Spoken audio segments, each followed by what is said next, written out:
네, 안녕하세요, 여러분. 주식 알려주는 여자 주식 누나입니다.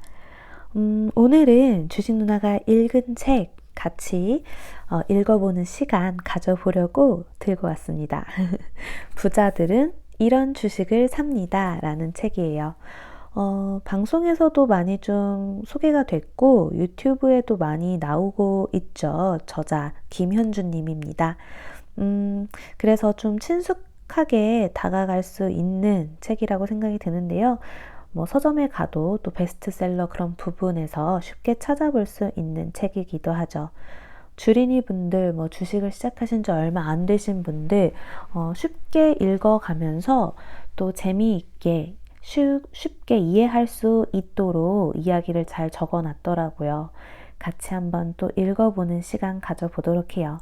주식 누나도 직접 책을 사서 이제 아침마다 장 열리기 전에 오전 한 8시쯤 이렇게 카페 가서 하루에 그래도 30분 정도씩은 꾸준히 책을 읽으려고 노력을 했어요. 그 과정을 담은 영상이니까요. 그냥 편안하게 뭔가 좀 책 읽어주는 여자 컨셉으로 하는 거 영상 천천히 한번 이제 올려드릴 테니까요. 귀로 들으실 분들 이제 오디오북이다 생각하시고 편안하게 들어주세요. 그리고 참고로 커피랑 빵은 우리 구독자님이 주식 누나 먹으라고 보내주셨던 거 쿠폰 잘 썼습니다. 다시 한번 감사 인사드립니다. 자, 그럼 책 한번 읽어볼까요?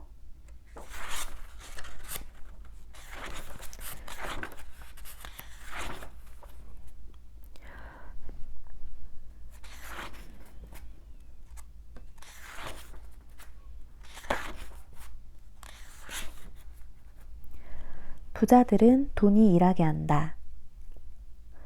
많은 이들이 삼성전자는 망할 위험이 없다고 말한다. 물론 나는 그 말에 동의하지 않지만 만일 그 말이 사실이라면 주식 투자로 당신이 망할 일은 없다. 그런데 왜 주식을 하면 패가 망신한다는 것일까? 단언컨대 틀린 말이다. 잘 알지 못하는 기업의 잘못된 방식으로 투기했기 때문이다. 가치 투자의 창시자 벤저민 그레이엄은 투자란 철저한 분석하에서 원금의 안정성과 적절한 수익을 기대하는 일이며 그 외의 것은 모두 투기다 라고 정의했다.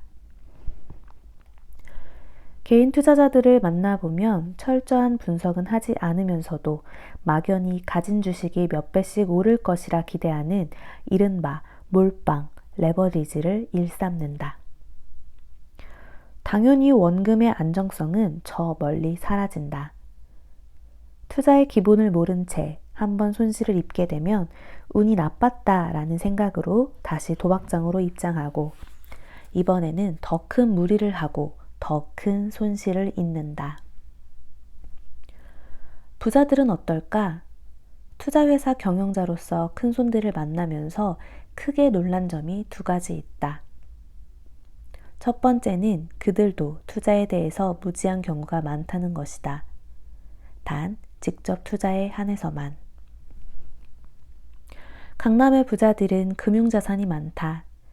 그들에게는 돈이 얼마나 많은지 내가 그들과 함께 사업을 하는 동안에 다른 투자회사와 손님의 돈을 뺏고 빼앗는 경쟁은 신경 쓰지 않기로 마음먹을 정도다. 두 번째는 그 금융자산은 쉬지 않고 일하고 있다. 그들은 입이 닳도록 원금의 안정성을 강조한다. 속으로 이 정도는 잃어도 괜찮을 것 같은데 하는 수준의 자산도 아까워하고 소중하게 여긴다.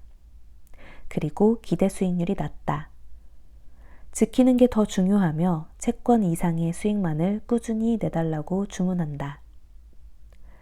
가난한 사람들이 하루 벌어 하루 먹고 살기 바쁘거나 그러한 일상을 벗어나고자 일확천금의 꿈을 꾸는 동안 부자들은 사업체를 키우고 스스로의 몸값을 올리는 데 주력한다. 그들이 일하는 낮에도 잠들어 있는 밤에도 부자들의 돈은 바쁘게 일하기에 가능한 일이다. 부자가 되는 데에는 4가지 능력이 필요하다. 돈을 버는 능력, 돈을 모으는 능력, 돈을 굴리는 능력, 돈을 유지하는 능력이다.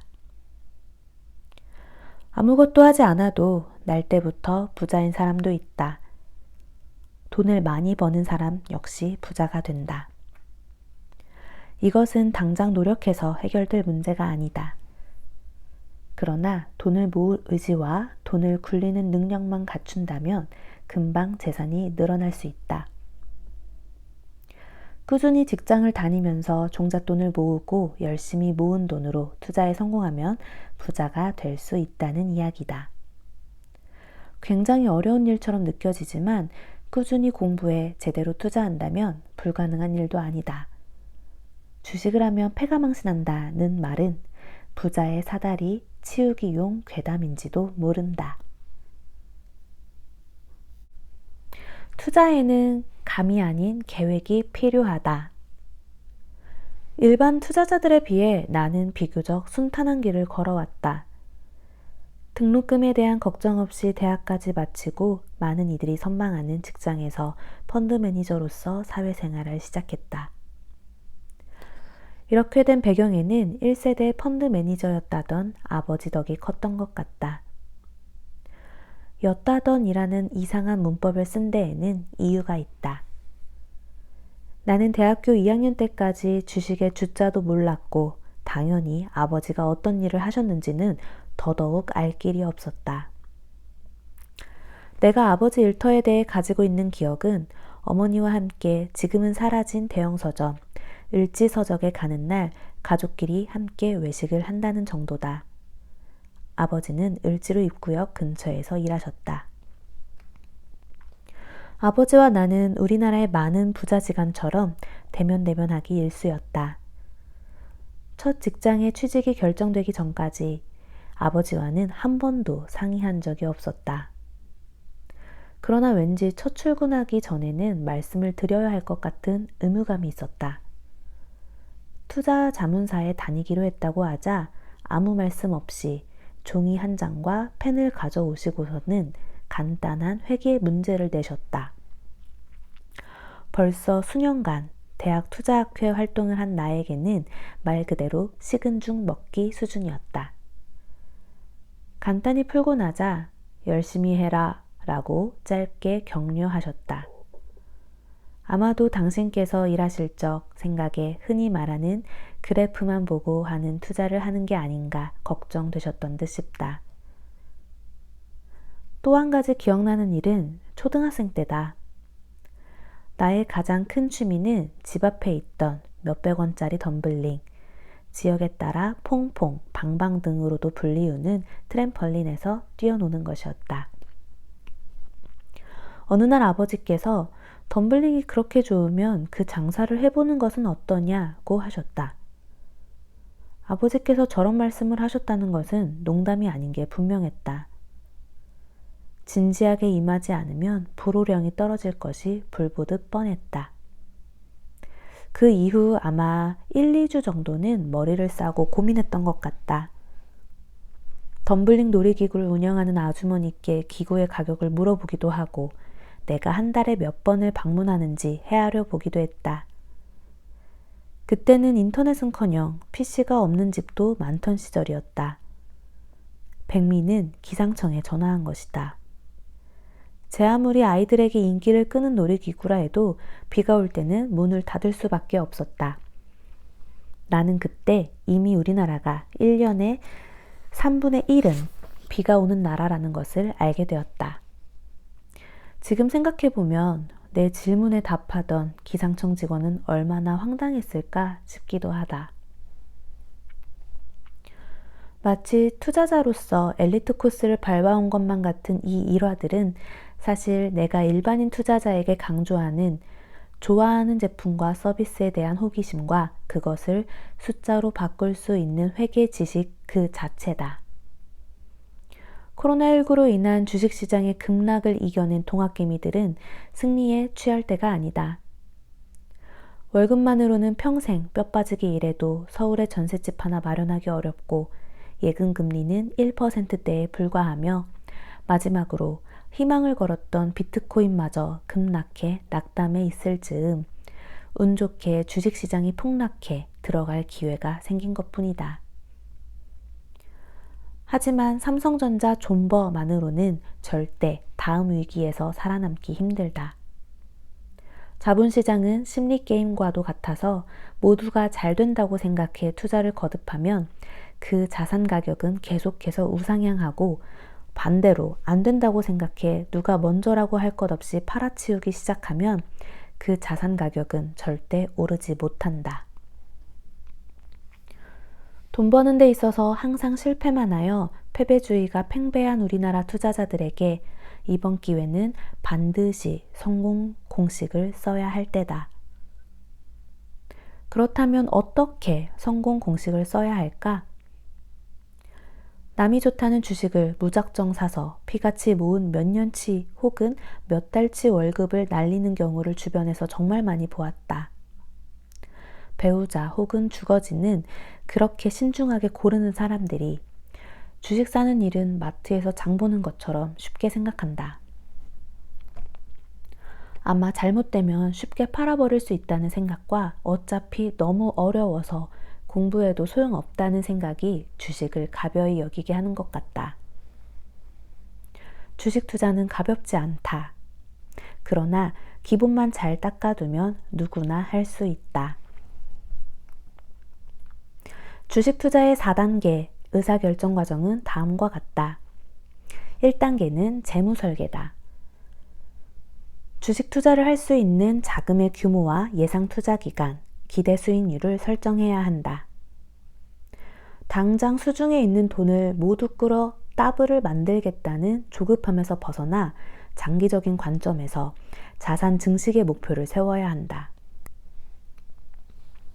2단계는 투자 마인드 정립이다. 교회에 가면 성경을 읽고 바둑학원에 가면 정석을 외우듯이 투자에도 당연히 알아야 하는 개념과 원칙들이 있다.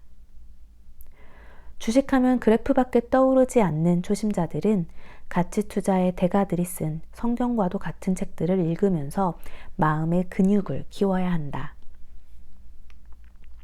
그리고 세상의 변화에 대해 호기심을 가지고 둘러보는 것이 3단계다. 주식 투자 대상을 결정할 때 종목명부터 시작하는 것은 세상에 없는 지름길을 찾는 것과 같다. 그 지름길의 끝은 낭떠러지다. 아직 주식시장이 찾아내지 못한 변화의 틈에서 수익이 창출된다.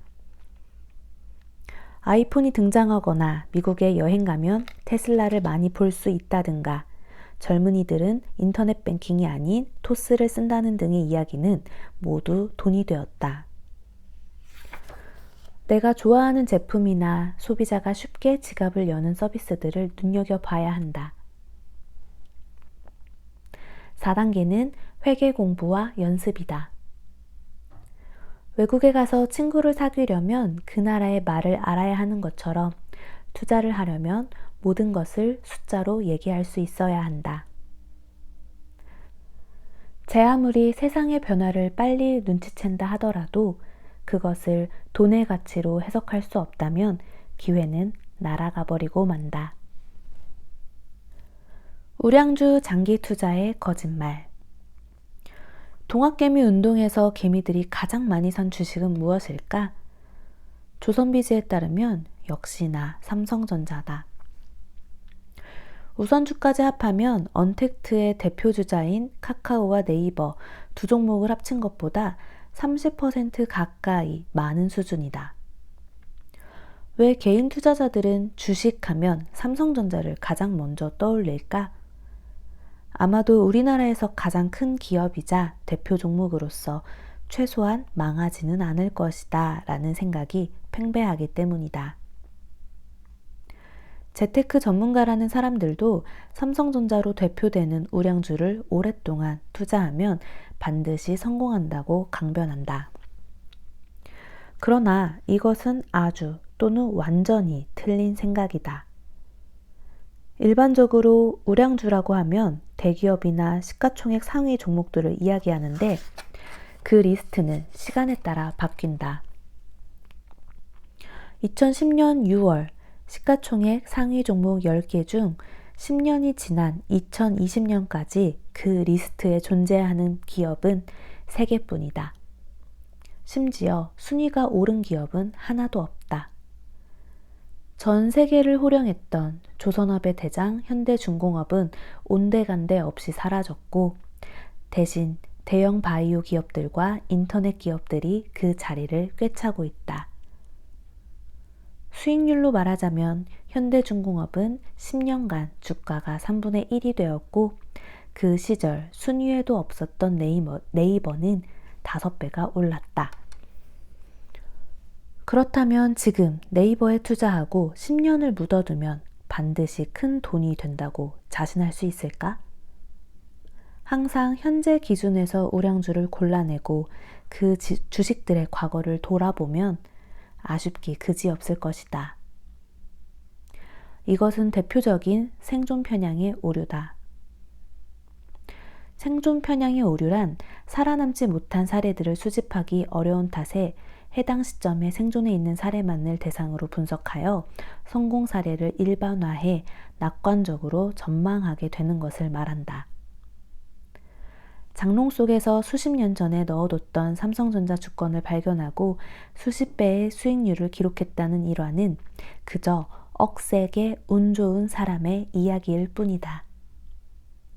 장롱 속에서 발견한 것이 5,000원도 맞지 않은 로또 영수증이었다면 과연 기자들이 관심이나 보였을까? TVN의 인기 드라마 응답하라 1988에서 성동일 씨는 김성규 씨가 주식을 추천하자 예금이나 하라며 손사래를 친다.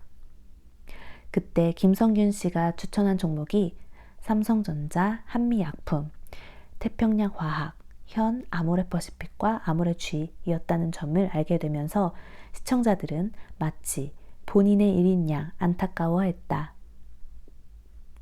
이 또한 1988년 이전에 상장해 현재까지 남아있는 주식을 찾다 보니 범하게 된 생존 편향의 오류다. 우량하다는 표현은 성장성이 뛰어나고 재무 건전성이 안정적이며 브랜드 가치나 경영진의 능력이 훌륭하다는 정도로 해석할 수 있겠다. 그런데 모든 기업은 어떤 특정한 산업에 속해 있게 마련이고 그 산업은 기업의 역량과 무관하게 흥망성쇠의 길을 걷게 된다. 중국이 경제대국으로서 태동하면서 훌륭한 인력과 저렴한 생산비로 선박을 건조하던 현대중공업은 전 세계적인 과잉 생산 설비로 10년 넘게 몸살을 앓아야 했다.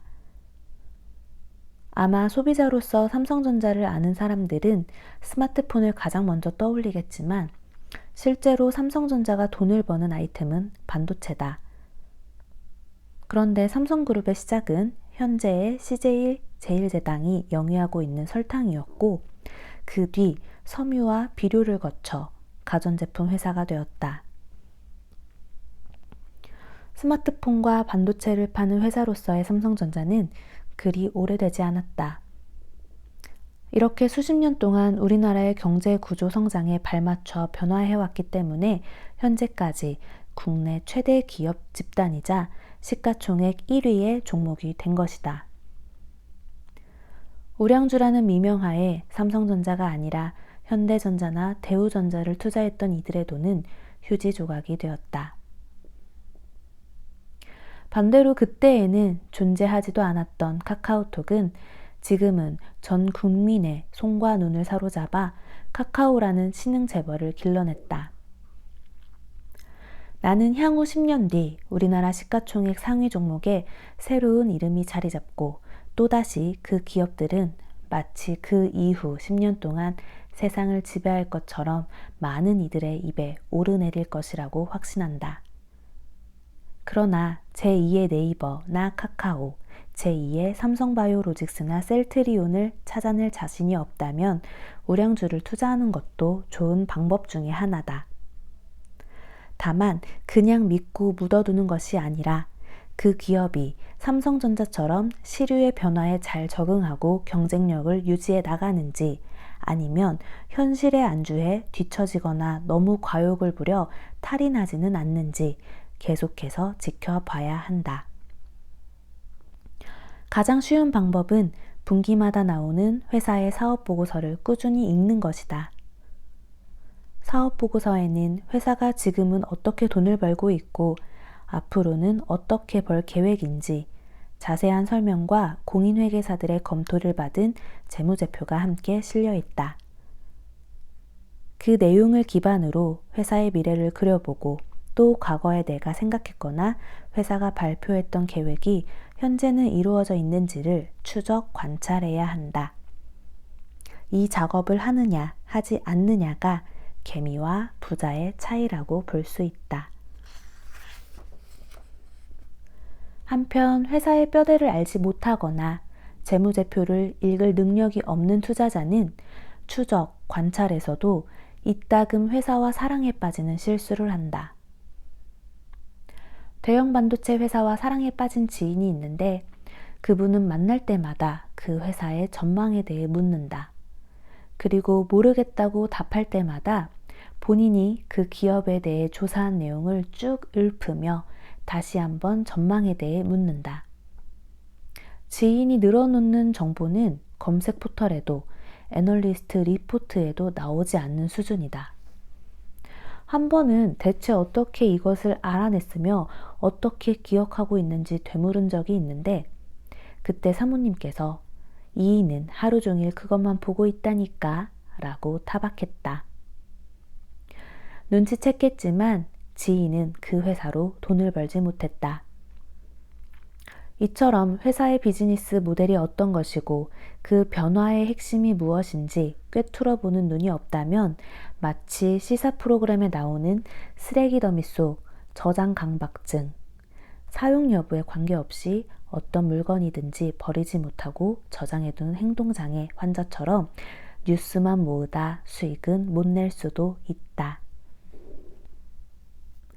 네, 여러분, 오늘은 이렇게 1장 부자들은 투자 마인드부터 다르다에 나오는 챕터 3개 정도 제가 뽑아가지고 한번 읽어봐 드렸어요. 책 초반에 나오는 내용들이라 또 쉽게 풀어져 있죠. 아마 들으시면서 내 이야기인데 하면서 공감하신 분들도 분명 계실 거라고 생각이 듭니다. 특히 삼성전자 주주님들 여기 많이 계시죠. 올해 주식 처음 시작하신 분들도 많이 계시고 그런 분들께 이제 주식이 결코 투기가 아닌 투자로서 다가가면 더없이 좋은 재테크 수단이 될 수 있다라고 저는 자부하기 때문에 자신 있게 말씀드립니다. 우리 올바른 투자 방향 잡아가지고 열심히 공부하고 또 열심히 이 멘탈 관리도 해가면서 분명 꼭 장기 투자로 돈 좀 벌어봤다 라고 자랑할 수 있는 날 올 수 있을 거니까요. 그때까지 같이 달려보아요. 매일 이제 주식 차트만 보고 하면서 또 힘드셨을 건데 그럴 때 이제 한 번씩 머리 식힐 겸 이런 관련 책들 재미있게 또 읽어주시면 좋을 것 같습니다. 제가 또 다음 영상에서 제 2장 부자들이 주식을 고르는 방법 이 섹터에서도 한번 또 재미있는 챕터 들고 와서 읽어 드릴게요. 오늘 첫 영상이라 많이 어색하고 또 서툴었을 건데요. 그래도 들어주셔서 정말 감사합니다. 뭔가 새로운 도전인데요. 이렇게 하나하나 해나가다 보면 저도 더 맞는 옷을 입는 것처럼 이렇게 맞춰져 가지 않을까 해서 계속 새롭게 도전해 보려고 합니다. 아무것도 안 하면 나아지는 게 없을 테니까요. 그래서 저 역시 계속해서 도전해 볼 테니까요. 여러분들도 계속 어떻게 하지? 공부 어떻게 하지? 막막해 모르겠어 라고만 생각하지 마시고 뭐든 저랑 한 주 매매라도 시작해 보시면 좋겠어요.